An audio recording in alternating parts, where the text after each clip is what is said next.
Throughout American history, there has always existed tension between the ideas of freedom and equality, especially among the African American population. Though they were granted freedom by the 13th Amendment in 1865, as well as citizenship and civil rights by the 14th Amendment in 1868, African Americans have never seemed to be truly equal to the white population in American society. Since 1912, African Americans have been forced to deal with segregation, discrimination, hate crimes, and many other heinous acts directed towards them without just reason. This suffering of the supposed free African Americans identifies the difference between freedom and equality. Some believe that one who is free is equal to all other freed persons. I believe that freedom can be granted easily, but equality must be gained through a better understanding of each other's differences.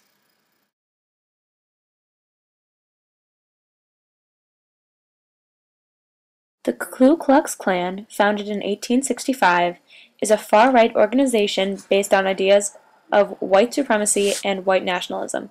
The KKK believed that African Americans were extremely inferior to all whites and sought to scare others into believing the same thing through acts of violent terror, especially through lynching. The Klan was revived in 1915 thanks to the film The Birth of a Nation, which glorified the original Klan and sparked anti-African American riots across the country. The KKK is an example of the tension between freedom and equality because it shows how even though blacks were free, much of society believed that they could not be equal to whites. This sign, prohibiting blacks from certain activities, was posted in Selma, Alabama in the summer of 1931.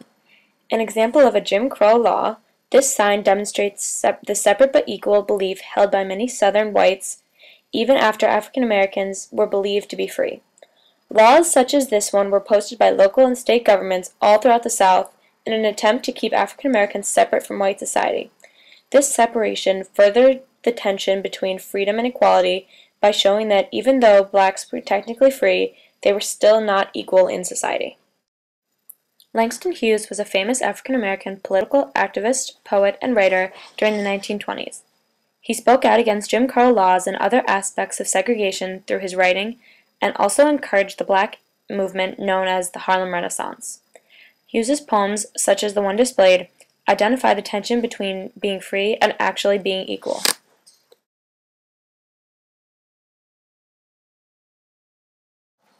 African Americans were not only unequal in their everyday lives, but were also unequal in the military.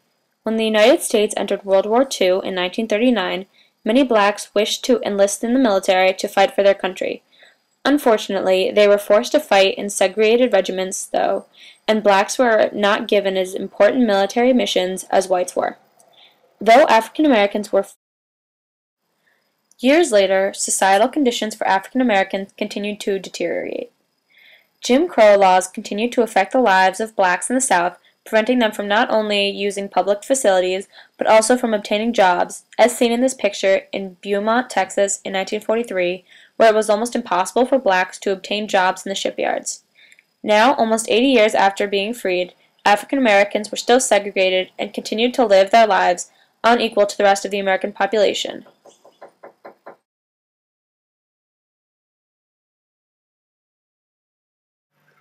After years of inequality, the year 1954 brought about much change for African Americans living in the United States. The Supreme Court case Brown v. Board of Education brought about the desegregation of public schools, which for the first time settled the tension between the ideas of freedom and equality, since African American children were now able to receive the same education as white children.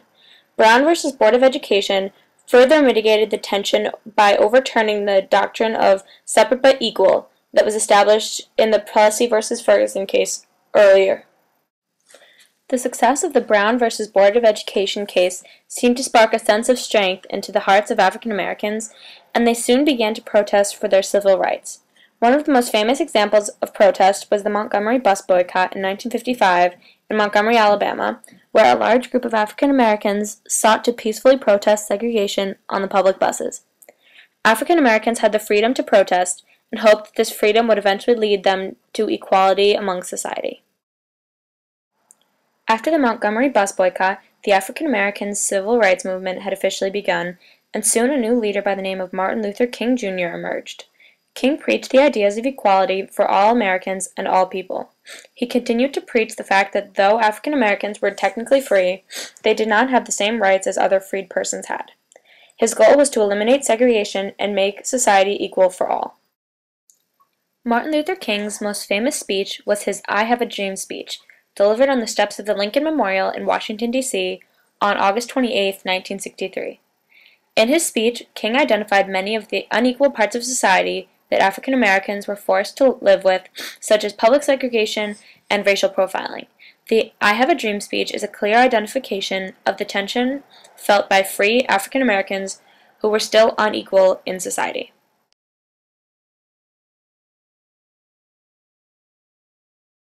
Although the civil rights movement seemed to create a more equal society, some people, such as author Michelle Alexander, believe that there are still inequalities. In her book, The New Jim Crow, Alexander suggests that African Americans are still discriminated against regarding incarceration times and punishments. Alexander's ideas, which are shared by many others in society, show how even more than 100 years after being freed, African Americans are still possibly not equal to whites. Throughout our history, African Americans have always had trouble being equal in society. Though they have been lawfully free since 1865, society in the United States has certainly done the best it can to make blacks be as unequal as possible. During the first half of the 20th century, blacks seem to have the most trouble being unequal, as seen in the severe Jim Crow laws and the KKK. But around the 1950s, with the success of the Brown v. Board of Education court case, African Americans began to fight for their equality and soon gain it. This topic is significant to me because I strongly believe that all people should be free and equal, no matter their gender, race, or religion. This is important to United States history because I believe, as we continue to evolve as a nation, we must continue to support equality for all.